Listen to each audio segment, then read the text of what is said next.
Et si je vous disais que certaines des plantes alimentaires les plus productives de la planète ne sont pas de grands pommiers ou de vastes vergers de pêcher, mais des arbustes de la hauteur du genou que vous pourriez planter en un week-end, oublier pendant une saison et retrouver à votre retour absolument chargés de fruits, des plantes que les agriculteurs cultivent discrètement depuis des générations. Des plantes qui produisent tellement de nourriture dans si peu d'espace que les arbres fruitiers paraissent bien fades en comparaison.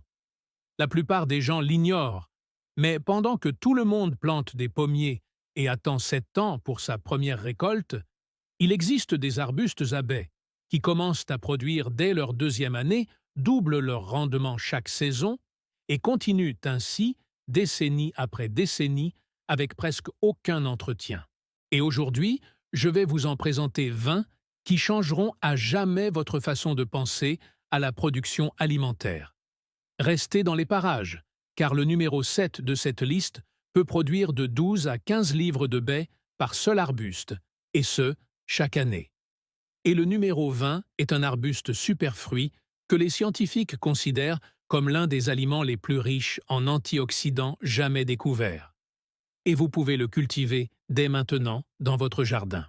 N'oubliez pas de vous abonner, car nous publions chaque semaine de nouvelles vidéos qui vous aideront à cultiver davantage de nourriture, à économiser plus d'argent et à construire le genre de ferme autosuffisante dont la plupart des gens ne font que rêver. Alors, entrons dans le vif du sujet. Voici 20 petits arbustes qui produisent 10 fois plus de nourriture que les arbres fruitiers, classés d'impressionnant à absolument incroyable. Numéro 1, l'aronia, la baie de chokeberry, la plante aux multiples vertus souvent négligées. Commençons par l'aronia, également appelée baie de chokeberry. Et cet arbuste sombre et enfoui possède l'un des taux de productivité les plus sous-estimés de tout le monde fruitier. L'Aronia milano-carpa pousse comme un arbuste compact de plusieurs mètres de haut que la plupart des gens ne remarqueraient même pas 2 fois dans une pépinière. Elle n'a pas de fleurs voyantes. Elle ne possède pas de feuilles exotiques. Chaque automne, année après année, elle se charge discrètement de grappes denses de baies noires d'un violet profond, sans presque aucun entretien. Voici ce qui rend Aronia remarquable. Un seul arbuste adulte peut produire de 15 à 20 livres de baies par an. Comparez cela à un pommier nain qui pourrait vous donner 20 livres lors d'une excellente année, après avoir attendu 5 à 7 ans pour arriver à maturité, alors que l'aronia produit déjà abondamment en deuxième ou troisième année. Les baies ne sont pas sucrées lorsqu'on les consomme fraîches. Elles sont extrêmement astringentes, ce qui explique précisément pourquoi elles sont utilisées depuis des siècles dans les jus, les confitures, les sirops et le vin. Cette astringence provient de niveaux exceptionnellement élevés d'anthocyanes et de polyphénols. Ce jus se marie à merveille avec les fruits plus sucrés. La confiture est incroyable et les baies séchées se retrouvent partout dans les poudres pour smoothies et les compléments alimentaires. À l'heure actuelle, la recherche agricole moderne confirme ce que les agriculteurs d'Europe de l'Est savent depuis des générations. L'aronia est l'un des arbustes à baies les plus productifs et les plus faciles d'entretien qui existent. Elle tolère les sols humides, la sécheresse, les sols pauvres, l'argile et la négligence. Elle ne présente pratiquement aucun problème de parasites ou de maladies. Elle n'a besoin ni d'être taillée, ni traitée, ni d'être chouchoutée. L'aronia a disparu des jardins occidentaux tout simplement parce que personne ne la commercialisait. Mais, pour quiconque souhaite sérieusement produire un maximum de nourriture dans un minimum d'espace, l'aronia a toute sa place dans votre jardin. Imaginez un arbuste qui ne se déclare jamais malade, ne demande jamais d'aide et qui donne chaque récolte avec une régularité d'horloger. Numéro 2. Le H à baie de miel.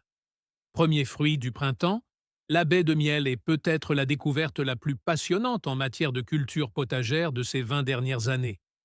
Cette super baie rustique et résistante au froid, également appelée ascap, fait quelque chose que presque aucune autre plante fruitière ne peut faire. Elle produit des fruits mûrs du milieu, à la fin du printemps, des semaines avant que toute autre baie ne songe même à fleurir.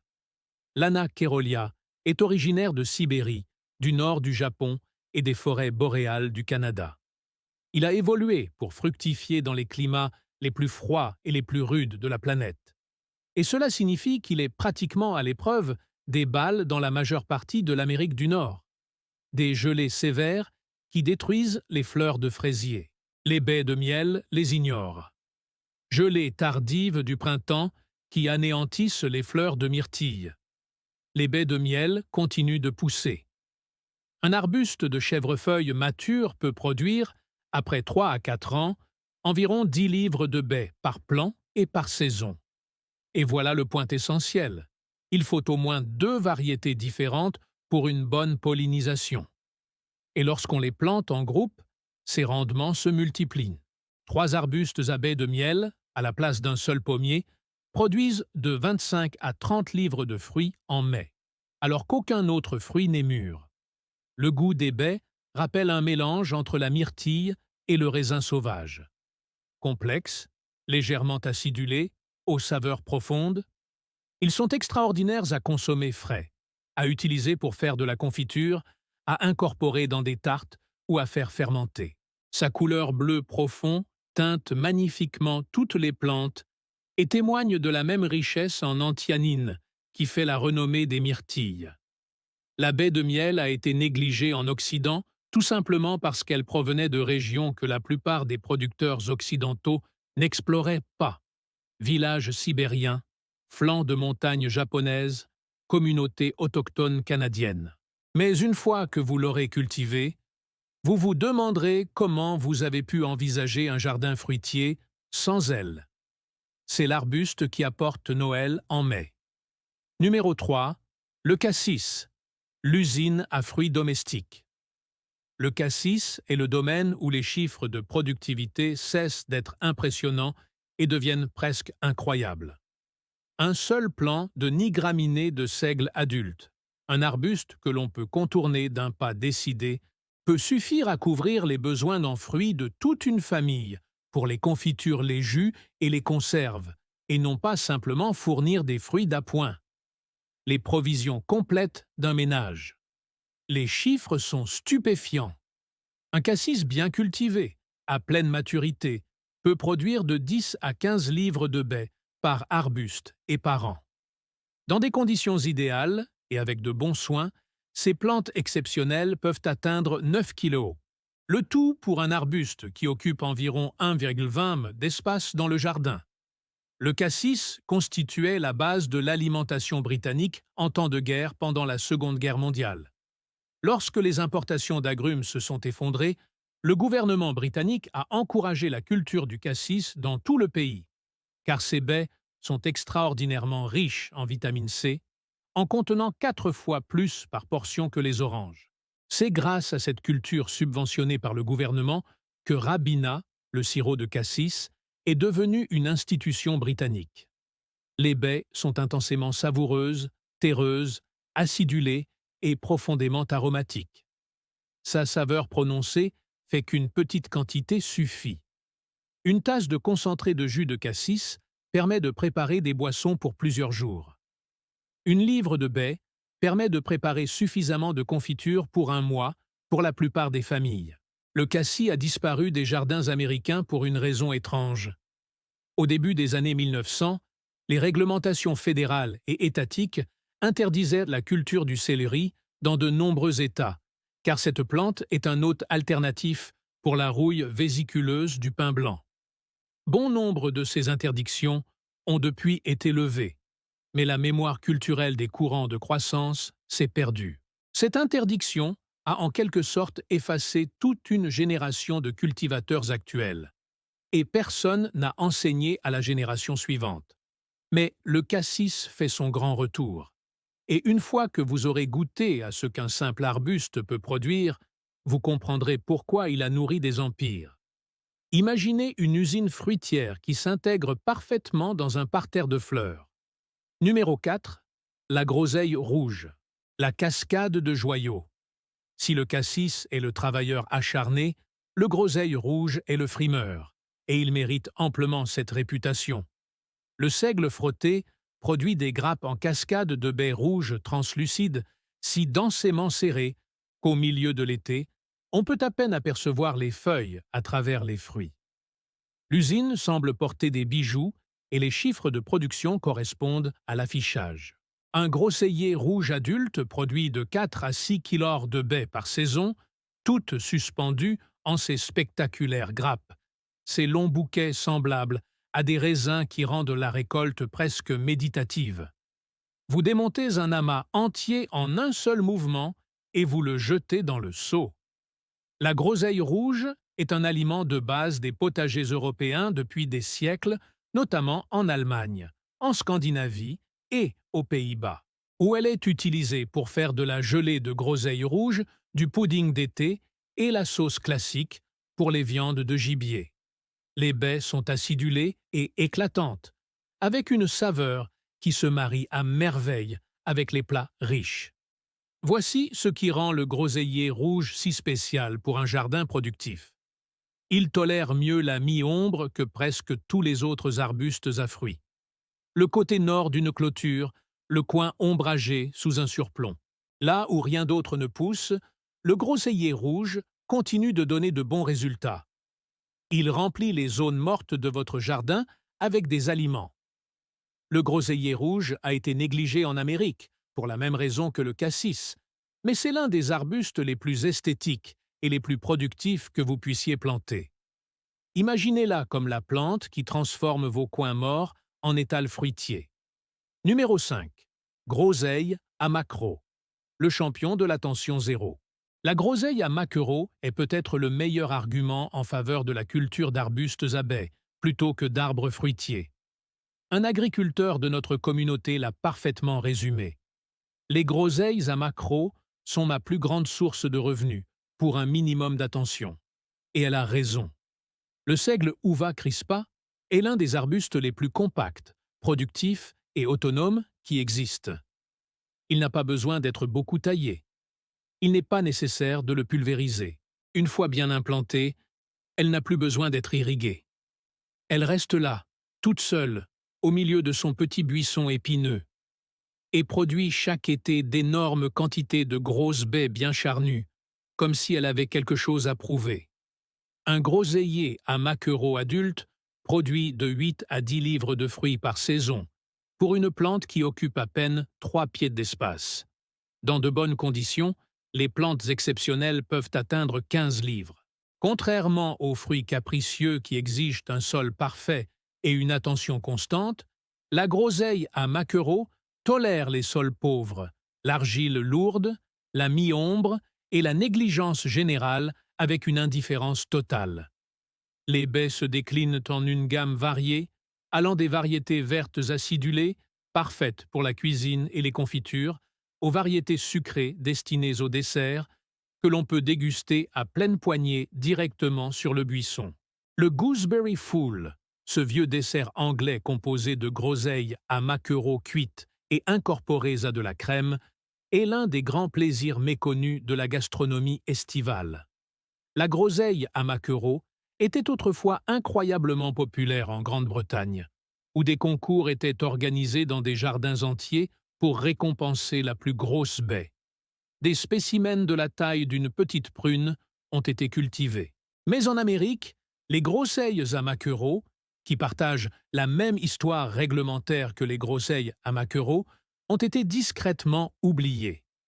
Cette amnésie réglementaire a coûté aux jardins américains l'un de leurs meilleurs producteurs. Mais la plupart des interdictions sont levées. Les plants sont disponibles et les récoltes sont imminentes. Considérez le groseillier comme un arbuste qui prend très à cœur le faible entretien. Numéro 6. La baie de Jostaberry, le meilleur des deux mondes. Que se passe-t-il lorsqu'on croise une groseille à maquereau avec un cassis? Vous obtenez la baie de Josta et vous obtenez l'un des arbustes à baies les plus productifs, les plus résistants aux maladies et les plus méconnus qui soient. La variété Ries Cross nitigraria a été développée par des planteurs allemands dans les années 1970. L'association de la grande taille des baies et de la productivité de la groseille à maquereau, avec la saveur riche et la teneur en vitamines du cassis et la vigueur hybride issue de ce croisement, est extraordinaire. La baie de Josta pousse plus grande et plus vigoureusement que ses deux parents, produit de manière plus fiable et ne présente pratiquement aucun problème de maladie. Un arbuste de mûrier des prés mature produit de 10 à 15 livres de baies noires pourpre foncé par saison. Ces baies sont plus grosses que les cassis, légèrement acidulées, mais vraiment agréables fraîches et extraordinaires pour les confitures et les jus. Elles possèdent la profondeur de la saveur du cassis, avec une note musquée moins prononcée que certaines personnes trouvent envahissante. Voici l'avantage pratique. La baie de Josta n'a pas d'épines. Les groseilles à maquereau sont réputées pour être particulièrement épineuses, et leur récolte peut s'apparenter à une véritable bataille. Just Berry vous offre toute la productivité d'un groseillier sans les efforts physiques intenses. Et contrairement au cassis, il ne présente pas les mêmes risques de maladie que le pin blanc, ce qui permet sa culture légale dans davantage d'endroits. Josta Berry est tombé dans l'oubli tout simplement parce que c'est un nouvel hybride et que personne ne l'a promu. Elle ne bénéficie pas de siècles de tradition culturelle, mais tout jardinier qui la cultive en devient rapidement un fervent défenseur. L'alliance du rendement, de la saveur et d'une production sans entretien est difficile à battre. C'est l'arbuste qui a hérité du meilleur de ses deux parents, sans aucun de leurs problèmes. Numéro 7, le sureau, l'armoire à pharmacie avec des baies. Nous abordons maintenant les plus puissants. Sureau, un buisson de sureau noir, Sambucus nigra, adulte, peut produire de 12 à 15 livres de baies par an. Et cela provient d'une plante qui, dans des conditions idéales, n'est plus vraiment un buisson. C'est un petit arbre. Mais cultivé et taillé comme un arbuste, il s'intègre dans n'importe quel jardin et offre toujours les mêmes performances. Le sureau est une plante essentielle aux communautés humaines depuis des milliers d'années. Les fleurs servent à fabriquer du sirop de fleurs de sureau, une des saveurs les plus appréciées de la culture culinaire européenne. Les baies servent à fabriquer du sirop de sureau, du vin, de la confiture et une boisson tonique renforçant le système immunitaire que tous les foyers soucieux de leur santé par les plantes médicinales conservent en stock pendant l'hiver. Même l'écorce, les feuilles et les racines ont des applications médicinales traditionnelles. Des recherches modernes ont confirmé que le sureau possède de véritables propriétés immunostimulantes. Des études cliniques montrent que l'extrait de sureau réduit la durée et la gravité des rhumes et des grippes. Ces baies sont riches en flavonoïdes, notamment en chorétine et en rutine, qui ont des effets antioxydants et antiviraux. Il ne s'agit pas d'un vœu pieux, il s'agit de données scientifiques publiées. Voici ce qui rend le sureau exceptionnel pour un jardin productif. Ça pousse vite, extraordinairement rapide. Une bouture plantée au printemps peut devenir un arbuste de 1 vibrata caravam à l'automne. En 3 ans, vous obtenez une plante massive et très productive, qui offre également un abri aux oiseaux, un habitat aux pollinisateurs et l'une des récoltes les plus polyvalentes du potager.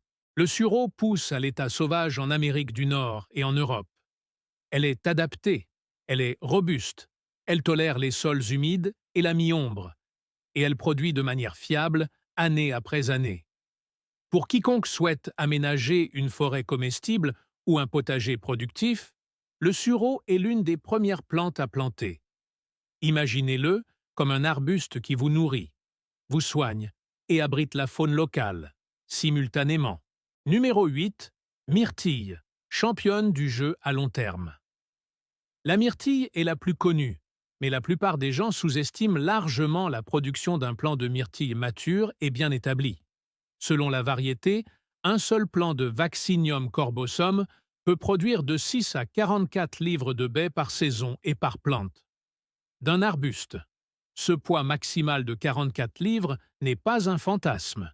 C'est ce que produisent réellement les myrtillers à gros fruits, matures et bien taillés, cultivés dans des conditions idéales.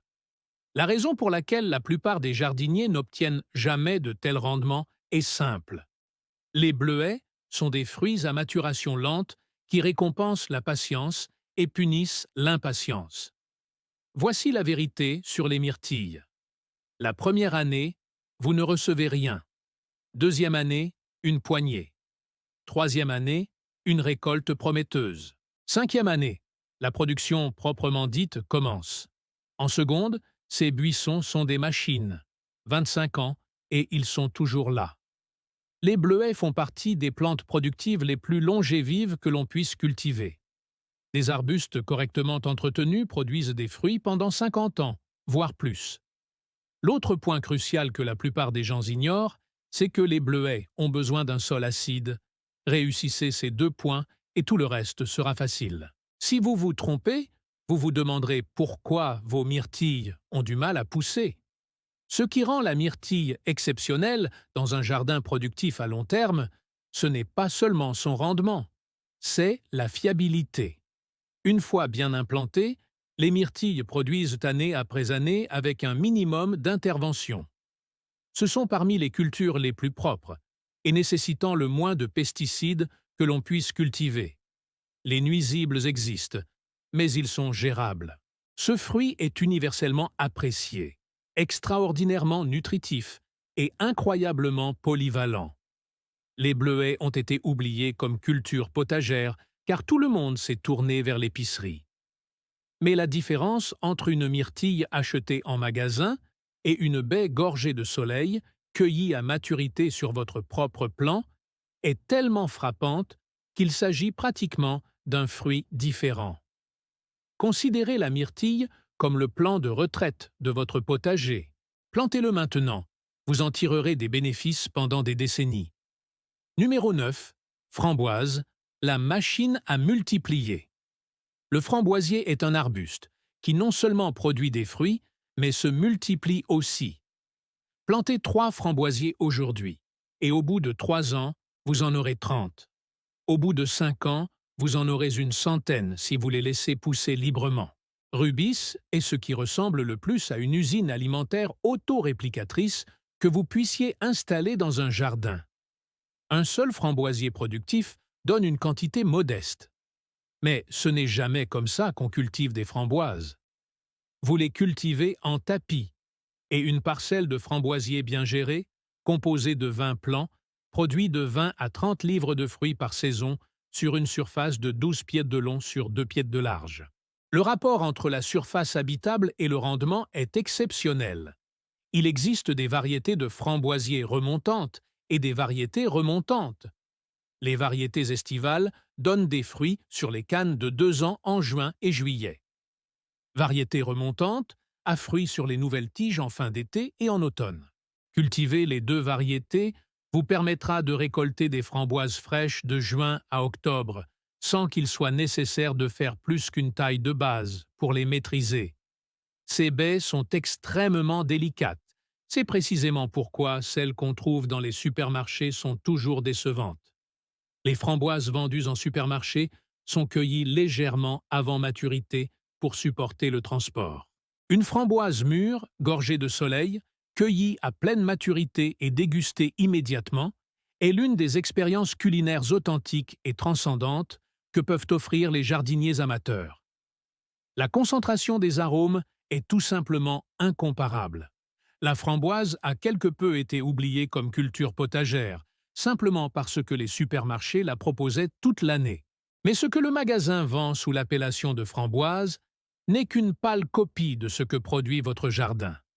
Une fois que vous aurez cultivé les vôtres, vous n'en achèterez plus jamais. Imaginez le framboisier comme une plante qui se développe pour satisfaire votre appétit. Numéro 10. La mûre, l'abondance sans effort. Blackberry, c'est ce qui arrive quand la productivité cesse d'être polie. Le rubis alageniensis et ses espèces apparentées cultivées produisent de 10 à 20 livres de fruits par plante et par saison, à partir d'un arbuste qu'il faut presque se battre pour contenir dans des conditions optimales. Les mûres sauvages colonisent, avec un enthousiasme débordant les bords de route, les lisières de forêt et les terrains vagues. Les variétés cultivées sans épines offrent la même productivité dans les jardins contrôlés, sans la lutte contre les épines au moment de la récolte. Et les saveurs d'une bonne mûre cultivée, Chester, Triple Crown, Arabijo, surpassent de loin tout ce que produisent les espèces sauvages. Voici ce qui rend la mûre exceptionnelle pour un potager axé sur la production alimentaire. Elle produit pendant la période de disette du milieu de l'été, après la fin de la récolte des fraises et avant l'arrivée de la plupart des fruits d'automne.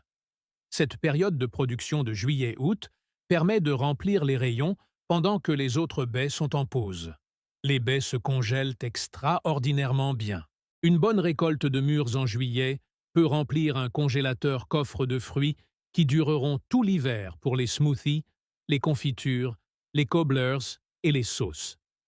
Quelques plants productifs créent un surplus qui dépasse largement ce que la plupart des familles peuvent consommer frais. Blackberry nécessite une gestion. Elle se propagera si vous la laissez faire, mais correctement gérée comme treillis ou haie, c'est l'une des plantations les plus rentables que vous puissiez réaliser. L'infrastructure est simple. Un poteau, du fil de fer et une taille annuelle. Les rendements permettent de rentabiliser largement ce petit investissement. Considérez la mûre comme une plante qui récompense quiconque est prêt à lui accorder 5 minutes d'attention par an. Numéro 11. Loganberry, l'hybride.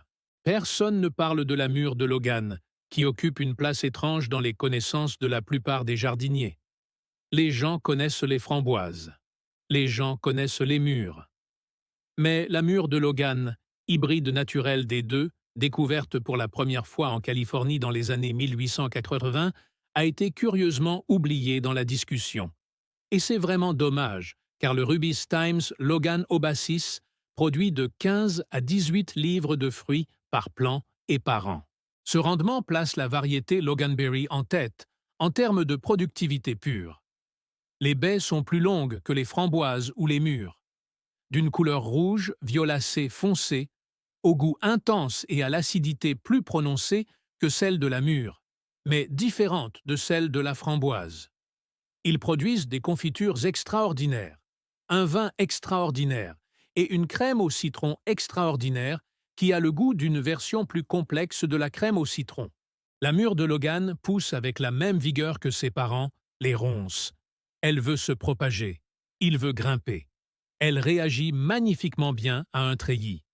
Ce n'est pas difficile à faire pousser. Elle a juste besoin d'être guidée, comme toute plante enthousiaste. La raison pour laquelle la mûre de Logan a disparu des cultures courantes est simple.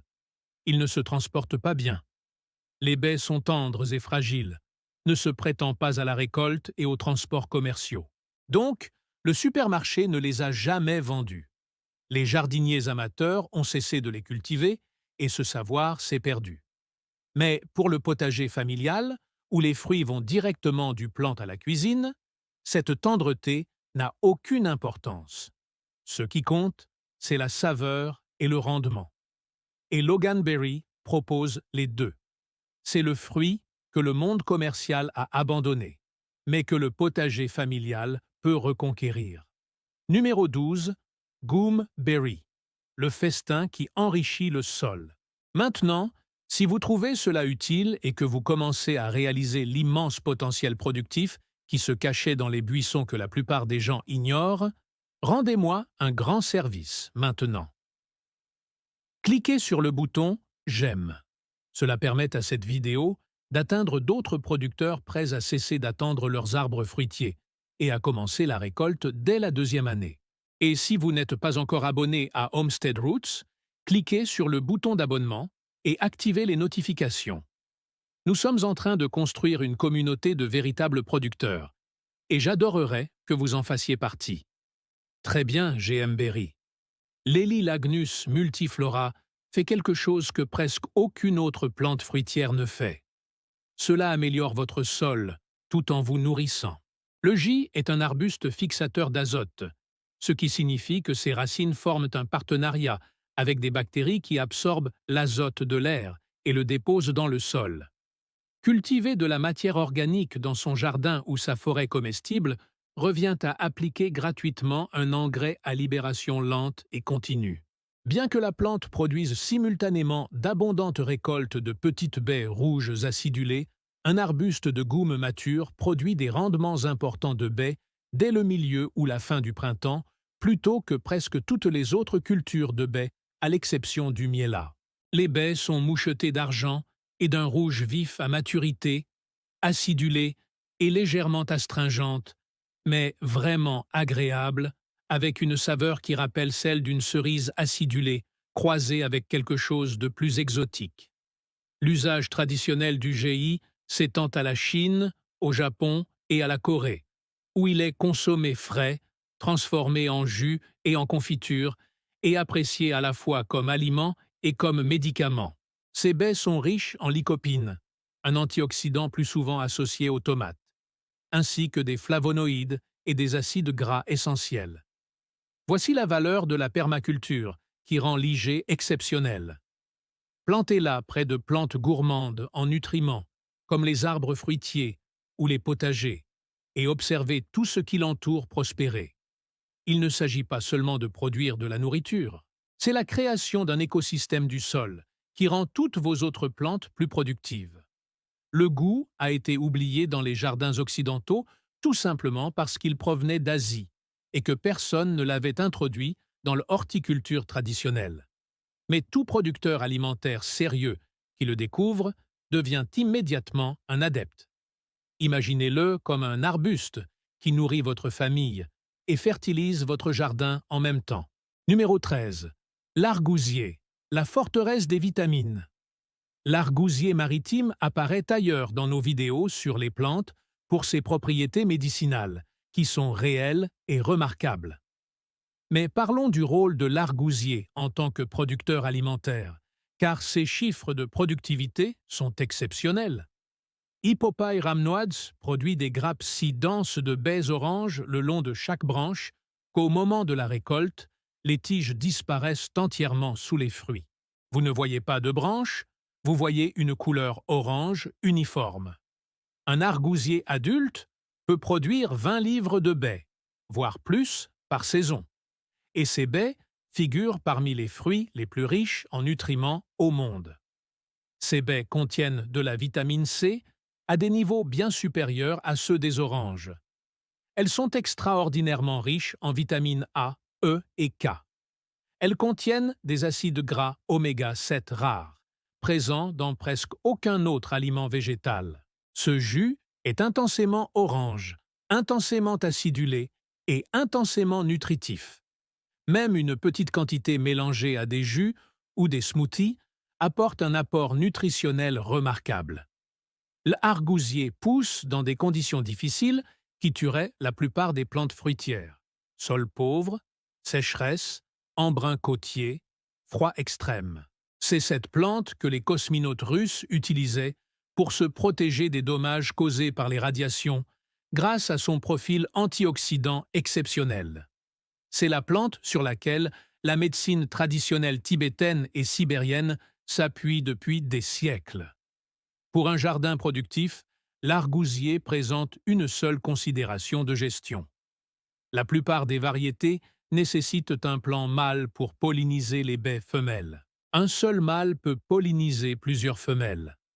Plantez 3 femelles pour chaque mâle et vous obtiendrez un verger productif. L'argousier a été oublié dans la production alimentaire occidentale tout simplement parce que ses baies sont trop acides pour être consommées fraîches et que ses épines rendent la récolte difficile. Mais le jus, l'huile et la poudre de baies séchées se retrouvent actuellement partout dans les magasins d'aliments naturels à des prix exorbitants. Ce que le marché des produits diététiques facture pour les produits à base d'argousier, vous pouvez le produire dans votre jardin pour le prix de quelques plants. Considérez-le comme un complément vitaminique qui pousse sur un arbuste. Numéro 14. Amélanchier. Baie de Saskatoon. L'amélanchier, également appelé Saskatoon, amélanchier ou shadbush selon les régions, est une plante alimentaire indigène aux propriétés exceptionnelles est largement sous-utilisée en Amérique du Nord. L'Amelanchier elnafoglia est un aliment de base pour les communautés indigènes à travers le continent depuis des milliers d'années. Il est cultivé commercialement au Canada pour le marché des confitures et des baies séchées, et il produit des rendements extraordinaires à partir d'un arbuste extrêmement adaptable et magnifique. Un amélanchier mature produit de 10 à 15 livres de fruits par saison. Les baies mûrissent en juin, d'où leur nom de fraises de juin, plutôt que la plupart des autres fruits indigènes. Elles sont sucrées et douces, avec une légère saveur d'amande qui les rend vraiment délicieuses fraîches. Elles sèchent magnifiquement pour donner un produit ressemblant à des raisins secs, qui se conservent pendant des mois. Ils font des confitures et des garnitures à tartes exceptionnelles. Les communautés autochtones des prairies les faisaient sécher et les incorporaient à la fabrication de pemmican pour leurs réserves d'hiver. Voici ce qui rend l'amélanchier exceptionnel pour les paysages productifs. C'est magnifique en toute saison.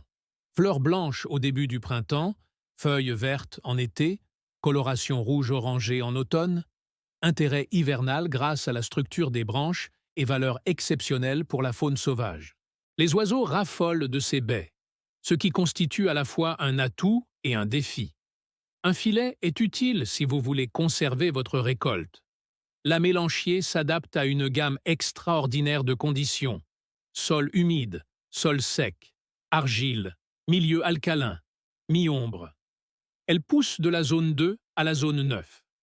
Étant indigène, elle s'intègre naturellement aux écosystèmes locaux et ne nécessite pratiquement aucune intervention une fois établie. L'amélanchier a été négligé par la plupart des jardiniers occidentaux tout simplement parce qu'il n'est pas européen. La tradition fruitière européenne qui a façonné l'horticulture américaine ne l'incluait pas. Mais demandez à n'importe quel cueilleur, à n'importe quel concepteur en permaculture ou à n'importe quel agriculteur canadien. L'amélanchier est l'un des meilleurs arbustes alimentaires qui existent. Considérez-le comme le fruit indigène qui nourrit ce continent depuis 10 000 ans et qui ne reçoit que maintenant la reconnaissance qu'il mérite. Numéro 15. Cerise Nanking. L'arbuste qui produit plus que les arbres. L'exemple de la cerise de Nankin est l'argument que vous avancez à tous ceux qui prétendent qu'il faut un cerisier de taille normale pour obtenir une vraie récolte de cerises. Prunis tomomentosa leur prouve le contraire. Ce cerisier arbustif atteint assurément une hauteur et une largeur de 1,20 à 2,40 mètres. Facile d'entretien, facile à récolter, elle s'adapte aux espaces où un cerisier standard serait absurde. Et chaque année, en juin, il se couvre de petites cerises rouges vifs, avec une générosité qui ferait passer les vrais cerisiers pour des paresseux. Un cerisier Nanking mature en pleine production est tellement chargé de fruits que ses branches plient sous leur poids. Les cerises sont petites, de la taille d'un gros pipi, mais elles ont le goût des meilleures cerises que vous ayez jamais mangées. Concentrée et éclatante, une acidité sucrée avec une véritable saveur de cerise. Elles sont délicieuses, fraîchement cueillies, excellentes pour la confiture et le jus de cerise, et traditionnelles dans la cuisine chinoise, pays d'origine de la plante. Le cerisier Nanking est également extraordinairement résistant au froid jusqu'en zone 2, ce qui en fait l'un des meilleurs arbustes fruitiers disponibles pour les jardins du Nord, où même les variétés de pommiers robustes ont du mal à survivre. Elle fleurit tôt et ses fleurs sont magnifiques, recouvrant les branches nues de rose et de blanc avant même l'apparition des feuilles. Voici l'avantage pratique. Un seul cerisier Nanking n'a besoin que d'un autre cerisier Nanking à proximité pour sa pollinisation. Plantez-en 2 ou 3, et vous obtiendrez un petit bosquet d'arbustes très productif, à l'espace d'un cerisier standard. Les rendements sont comparables ou supérieurs. La gestion est beaucoup plus simple, et la récolte commence des années plus tôt. La cerise Nanking a été négligée simplement parce qu'elle est petite. On nous a appris à penser que les plantes plus grandes signifient plus de nourriture. La cerise Nanking est le contre-argument. C'est l'arbuste qui concentre la production de cerisier dans un espace réduit et qui commence à la produire 3 ans plus tôt. Imaginez un cerisier qui aurait fait un régime, serait devenu plus efficace et aurait doublé sa production. Numéro 16. Fraise saumonée. Le trésor sauvage du Pacifique. La ronce saumonée est une plante indigène du nord-ouest du Pacifique qui produit en abondance précisément dans les conditions que la plupart des plantes fruitières détestent. Humide, ombragé, frais et acide. Le Rubis spectabilis est l'arbuste qui colore les forêts côtières en orange et jaune-rouge chaque année en juillet. Et c'est l'une des plantes à baies sauvages les plus productives d'Amérique du Nord. Les baies ressemblent à des framboises dorées ou rouges foncées. Doux et léger, avec une saveur délicate qui manque de l'acidité de la framboise. Elles sont très appréciées de la faune locale et des cueilleurs qui savent où les chercher. Un fourré productif de mûres sauvages donne des quantités extraordinaires de fruits pour presque aucun effort. Parce que la mûre de saumon veut pousser. Dans des conditions favorables, elle se propage avec enthousiasme, colonisant les zones humides et les lisières ombragées, qui autrement ne produiraient rien. Pour les agriculteurs du nord-ouest du Pacifique vivant en autarcie, la ronce saumonée comble un manque que la plupart des plantes fruitières ne peuvent pas combler. Elle pousse là où les myrtilles peinent à survivre sans amendement, là où les framboises ne fructifient pas à l'ombre, là où la plupart des plantes fruitières abandonnent. C'est le producteur de nourriture pour les recoins difficiles de la propriété. La ronce saumonée a été négligée comme plante de jardin car elle est considérée comme sauvage. Personne ne l'a commercialisée. Personne n'a créé de variété améliorée pour la production commerciale. Mais dans des conditions optimales, humidité, fraîcheur, mi-ombre, elle surpasse presque toutes les autres plantes que vous pourriez cultiver. Considérez-la comme la plante qui transforme vos points faibles en coins les plus productifs de votre propriété. Numéro 17. RL. Le secret scandinave. La baie de Lingan est la plante autour de laquelle la Suède a bâti toute une culture culinaire. L'idée du Vaccinium vitus est l'une des saveurs fondamentales de la cuisine scandinave. La confiture acidulée servie avec les boulettes de viande, la sauce accompagnant le gibier, la conserve qui prolonge la saveur des sous-bois estivaux durant les sombres mois d'hiver. Et elle produit des fruits à partir d'une plante si petite que la plupart des gens la confondraient avec un couvre-sol. Le lingonberry atteint une hauteur de 15 à 45 cm, s'étendant lentement pour former un tapis dense de petites feuilles persistantes et brillantes, parsemées 2 fois par an, au printemps et en automne, de grappes de baies rouges foncées.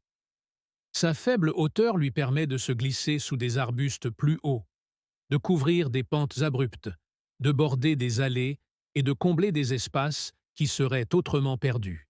Dans des conditions optimales, il se transforme en un paillis vivant et productif sous vos plantes potagères les plus hautes. Les baies sont acidulées et ont une saveur intense. Ils ont besoin d'être cuits ou conservés avec du sucre pour être au meilleur de leur forme, mais cuits en confiture ou en sauce. Ils sont extraordinaires. La confiture d'RL possède une acidité et une complexité qui rendent la simple confiture de fraises, en comparaison, bien fade. La baie de Lingan a besoin d'un sol acide, comme la myrtille, et elle résiste au froid jusqu'en zone 3. Elle pousse lentement et patiemment, formant une colonie productive au fil des années. Elle ne produit pas des rendements énormes par plante, mais cultivée comme couvre-sol sur une surface importante, la production totale peut être substantielle. La lingonberry a été négligée dans le jardinage potager américain tout simplement parce qu'elle n'est pas américaine. Mais IKEA l'a mis sur les tables à manger dans tout le pays et a fait découvrir cette saveur à des millions de personnes. L'étape suivante consiste à la cultiver soi-même. Considérez-le comme un couvre-sol qui justifie son coût à chaque saison. Numéro 18. L'épine vinette. La haie comestible aux racines anciennes. La plupart des gens connaissent l'épine vinette comme un arbuste ornemental épineux, utilisé pour les haies, avec un feuillage jaune vif ou pourpre. Ce que presque personne ne sait, c'est que ces branches épineuses se chargent chaque automne de petites baies rouges acidulées qui constituent un aliment et un remède de base au Moyen-Orient, en Europe et en Asie depuis des milliers d'années. Berberus vulgaris produit des baies intensément acidulées. Imaginez un croisement entre une cerise acide et une canneberge. Ils sont utilisés dans la cuisine persane, d'Asie centrale et marocaine pour apporter de la fraîcheur et de l'acidité aux plats de riz, aux ragoûts et aux préparations de viande. Le zerish polo, plat de riz persan, est notamment réputé pour ses notes acidulées de berbéris. Les baies sont également séchées et utilisées comme épices, et elles permettent de réaliser une confiture ou une gelée aux couleurs magnifiques et à la saveur incomparable. Nous avons abordé les propriétés médicinales de la bourbérine dans notre vidéo sur les plantes médicinales, notamment ses alcioïdes aux effets antimicrobiens et métaboliques. Mais en tant que plante alimentaire, l'épine vinette est tout aussi intéressante. Il produit des récoltes abondantes de baies à partir d'un arbuste qui ne nécessite pratiquement aucun entretien et qui sert également de haie de sécurité pour les limites de propriété ou les bordures de jardin. Le rendement n'atteint pas les chiffres impressionnants de poids par plante que l'on retrouve chez certains de nos autres arbustes. Mais Barbare mérite sa place, en occupant des espaces où rien d'autre ne va, et en y produisant de la nourriture et des médicaments. Talus abrupts, limites de propriété, zones exposées au vent. Barberry s'occupe de tout. L'épine vinette a été oubliée en Occident comme plante alimentaire, parce que nous l'avons classée comme plante ornementale et avons cessé de penser à la consommer. Mais ce même arbuste que les architectes paysagistes préconisent pour les bordures de parking nourrit les communautés du Moyen-Orient depuis des millénaires. Considérez cela comme une protection qui vous rapporte de l'argent. Numéro 19. Canneberge à gros fruits. Viburnum edu, l'abondance acidulée. La canneberge en corymbe est l'une des plus grandes sources de confusion en matière de dénomination dans le monde végétal. Ce n'est pas une canneberge, en réalité. C'est un viburnum. Mais Vernum et Jules produit des grappes de baies rouges vifs si semblables, en apparence, en saveur et en usage culinaire, aux vraies canneberges, que le nom est resté partout où il pousse dans les régions septentrionales de l'Amérique du Nord et à travers l'Europe du Nord et l'Asie. La production est remarquable. À la fin de l'été et en automne, une canneberge arbustive mature se couvre de grappes si denses de baies rouges que ses branches chargées offrent un spectacle magnifique. Les baies résistent aux premières gelées et s'améliorent même après le gel. Le froid atténue l'astringence et intensifie la saveur, ce qui rend la récolte tardive préférable à la récolte précoce. Les baies sont tellement acides qu'elles sont presque immangeables crues, comme une véritable canneberge, mais cuites avec du sucre pour obtenir une sauce, une gelée ou une confiture. Ils sont extraordinaires. Son goût rappelle l'acidité de la canneberge, avec une légère note musquée et savoureuse qui lui confère une plus grande complexité. La sauce aux canneberges sauvages servie avec des viandes rôties est l'une de ces combinaisons de saveurs qu'une fois goûtée, on ne peut plus imaginer sans elle. La canneberge à gros fruits est rustique jusqu'en zone 2. Elle tolère les sols humides et la mi-ombre et se développe comme un grand arbuste ornemental qui apporte un intérêt tout au long de l'année. Fleurs au printemps, baies en été, une magnifique couleur rouge en automne et, en hiver, des oiseaux se nourrissant des fruits persistants. La canneberge en corymbe a été négligée tout simplement parce que la plupart des gens au nord de la zone 5 ignorent son existence et que la plupart des gens au sud de la zone 5 ne savent pas la cultiver efficacement.